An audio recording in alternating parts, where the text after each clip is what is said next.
Why are narcissists so difficult to deal with, and what can you do about it? Stay tuned.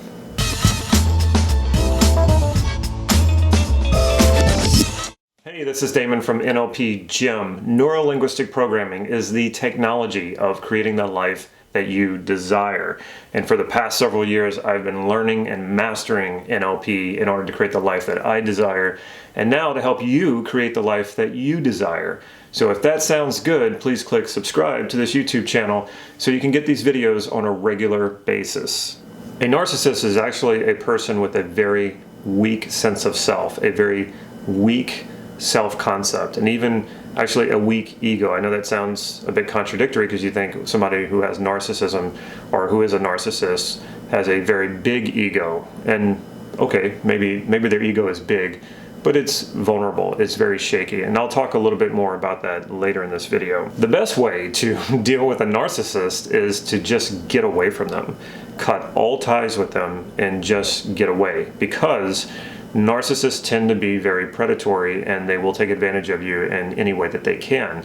They will make you feel very good in the beginning. They will find your buttons. They'll find the things that make you feel good, and they will say those things, they will do those things until they've gained your trust, and then they'll use those vulnerabilities to get you to do what they want you to do, or to exploit you, or even steal from you. So the best thing to do is, when you recognize that this is going on, to just get away. Now, there's a lot of people who they're pulled in by that charisma of a narcissist, and they feel like they're getting something out of it, sort of like they're getting some sort of need met, but they're not really. They feel that way, so they keep coming back for more. It's sort of like an abusive relationship, where you think about how women, especially abused by their husbands or their boyfriends, keep going back over and over.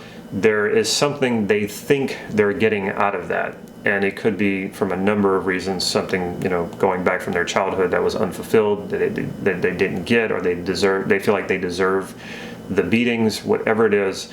They are tricked into feeling like they're getting some fulfillment or acceptance, but of course they're not. Maybe you're in a situation where you have to interact with a narcissist. Maybe at your job, one of your coworkers is a narcissist, or your boss is a narcissist, and maybe you can't cut ties with them. Narcissism isn't an either-or thing. It's not you're either a narcissist or you're not a narcissist.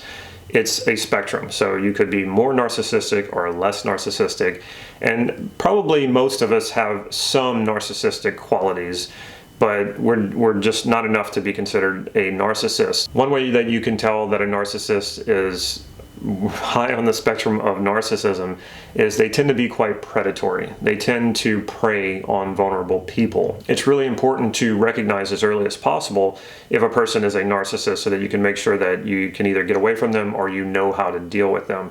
And one of the traits that you can recognize right away is demonstrations of superiority.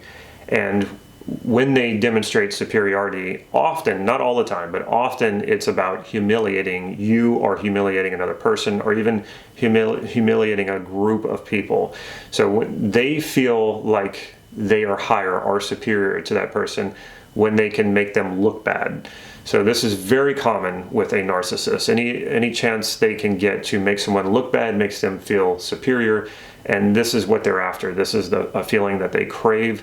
So if you see someone acting in this way, there's a good chance that they are a narcissist. Maybe not for sure, but this is one trait that is easy to recognize in someone else that indicates narcissism. Another trait of narcissists is they have a very controlling frame. I'll explain a little bit more what a frame is as we use it in NLP. There's also a channel called Charisma on Command, and they did this wonderful video on frames, on interactions and using frames and having a stronger frame. I'm going to link it to this video. I don't usually link other channels to my channel or videos in my channel, but this video is so well done and so well explains frames.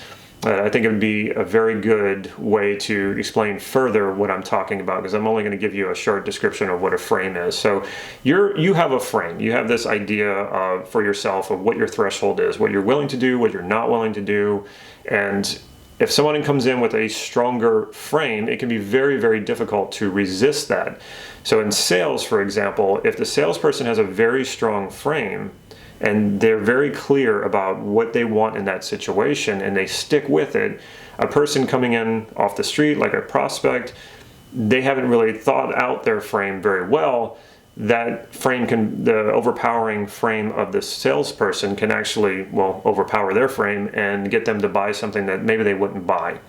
So a frame is basically your disposition, your want in a situation, your clarity about what is that threshold, like what am I willing to do, what am I not willing to do. If you're negotiating a deal, it's that point at which you would walk away from the deal, or what will help you pull the trigger on that deal if all of your needs are met. So that's kind of a way of demonstrating a frame. And then there are conversational frames, there are persuasive frames. There's a lot that you can go into with frames. In fact, NLP really started as framing and reframing, and then it expanded from there. So watch that video from Charisma on Command, and it'll give you a much more in-depth and demonstrations of what the frames that I'm talking about here. With a narcissist, their frame is going to be a controlling frame. They're going to look for opportunities to control you, to influence you, to get you to do things especially that you don't want to do or that you wouldn't normally do. So if they're trying to get you to spend money on something, they're trying to get you to praise them, they will oftentimes use this controlling frame for you to accept how they want to see you. In other words, they have a way that they want to see you, that they want you to be for them, and they will impose that frame, and they will make subtle hints about how you are this way. So if they want you to be vulnerable, they may say things like, well, we know that you have this problem with speaking up for yourself, or, you know, we both know that you're not very strong when it comes to standing up for yourself. So that might be little subtle hints as ways that they will try to get you to be who they want you to be, and they'll say things like, well, we both know, or we agree to this, or they'll use presuppositions as if you know it too. We both know it, right? You're really this way. We both know it. You really want this, don't you? So, and it might not be anything that you actually want, but they're imposing their frame of who they want you to be. And that leads me up to this next part, which is functionalizing people.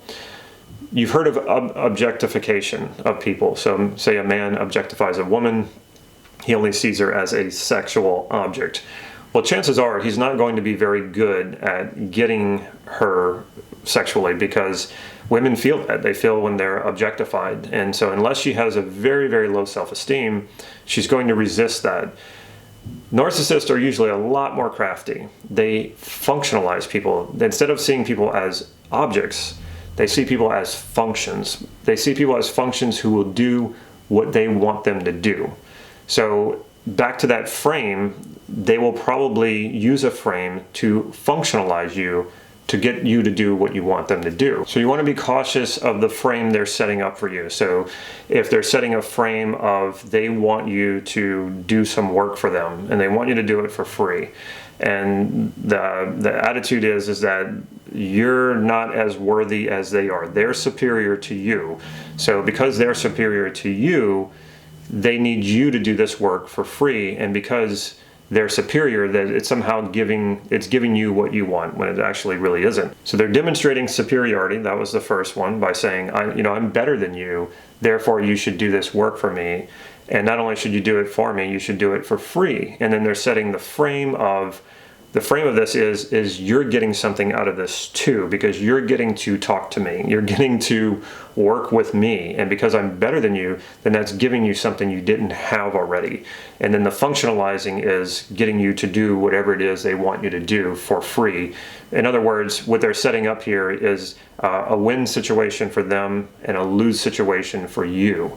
So that would be a typical narcissist. That would be something a very typical narcissist would do. And it's not the only thing. I mean, there's narcissists in relationships, and they're men and women. We tend to think of them as men, but there are plenty of female narcissists. So don't think that this is only a male problem. So how do you deal with a narcissist? How do you, if you're forced to interact with a narcissist, what should you do? Because a narcissist has a very shaky sense of self, They're constantly looking for validation, and this is why they like to humiliate people. This is why they like to act superior to people. This is why they like to get people to do what they want them to do. If you think of cult leaders tend to be narcissists. They want to surround themselves with people who believe in them, who validate their sense of self because they can't validate it for themselves. They especially want to surround themselves with people who don't contradict them, who don't call them out, who don't give them negative feedback, who don't even give them constructive feedback. Because the reason their sense of self is very shaky is because they don't have counterexamples in their database of experience. And I know that I'm jumping to something really big here, so bear with me. In the field of NLP, we unfortunately have a lot of narcissists, and that can be two possibilities. This idea of gaining an upper hand, learning NLP to gain an upper hand on people, attracts narcissists. The other side of it is, if you become really good at NLP, the tendency is that you go inside yourself, your subjective reality, and you remove all of the mistakes you've ever made in your life. This is a very bad idea, and they especially remove flaws and vulnerabilities out of their sense of self, their ego, their self-concept. What happens when you do that is it actually makes you unstable. It actually makes your ego unstable. Your self-concept makes it to where it's kind of shaky, because it is knowing that we are fallible and vulnerable that actually strengthens us. Now, if we focus too much on our vulnerabilities, if we focus too much on our mistakes and all the things that we've ever done wrong and all that, that will have the opposite effect. We'll feel really bad about ourselves and we'll feel shameful. But if we have a good balance of knowing that I'm capable of doing certain things, that I'm confident, and that confidence is based in real experience, and I have a few opposing experiences, we call counterexamples, thrown in there, that actually makes my sense of self very solid. It also makes me very open to feedback. So if someone comes to me and says, hey, I like what you do, but you kind of screwed up there, then I can take that. I can say, oh, okay, well, I'll listen to that, and I may agree with it, I may not agree with it, but it's good information for me, and I can accept that. A narcissist cannot accept that, because they try to create this sense of purity within themselves, that they're perfect, that they don't make mistakes. So when someone comes along and gives them feedback, they're going to have one or two reactions to that. They're either going to try to attack the other person, and I don't mean physically. It could happen physically, but most of the time not. Narcissists don't tend to be very violent or physical. They can be, but they tend not to be. So they may attack back. They may feel like you're attacking them and that you're gaining that superiority, and so they may lash out. Chances are, though, if they were not prepared for your feedback, they're going to shrink and they're going to move away. If you've heard the statement, the way to deal with a bully is to finally confront the bully, this is one of those circumstances. So when you know what a narcissist is up to, meaning you know that they try to demonstrate superiority, you know that they try to set a strong frame to control the situation, and you know that they will try to functionalize you and get you to do things that you don't necessarily want to do, you can call that out. So if they do something like that, if they try to humiliate you, if you say something like, well, I realize what you're doing, you're trying to gain the upper hand, you're trying to look superior to me by exploiting a vulnerability. Okay, so you've done it, so what now? So you've called them out. And then the same thing with functionalizing. If they're trying to get you to do something that you don't really want to do, you could say something like, well, you just want me to do that because you want me to do that.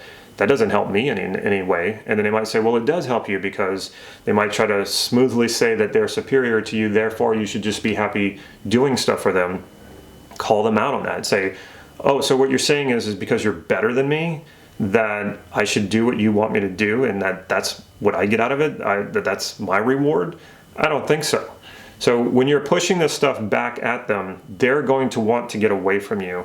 And you can go even further. I mean, anything that they're throwing at you, come from a meta perspective and call out what it is that they're doing. This will make a narcissist want to get away from you as soon as possible, because what it does is it makes them feel like their tricks are found out, that they know that you know the truth, that they actually have a very weak sense of self, that they have a very weak ego, a weak self-concept, And when a narcissist is around someone who recognizes that, this is their biggest fear, because they're acting in the ways that they're acting because inside they really feel like a fraud, and they're constantly trying to prove it to themselves externally that they're not a fraud, that they're validated, that they really are superior, they really are better than everybody else. And when you're there calling out what they're doing, this will shrink them down. They will get away from you. Now, be prepared. Some of them are quite crafty. Some of them have some good arguments ready to go, ready to sling right back at you. And they will try to impose that frame even stronger. Just keep calling out what it is that they're doing. Now, that's if you have to deal with a narcissist. My recommendation, again, if you don't have to deal with them, if you don't have to confront them, just cut ties, just get away, because they're going to always be looking for ways to exploit you. They're going to always be looking for ways to gain the upper hand. So why would you put yourself around somebody like that? The best thing to do is just to get away from them completely.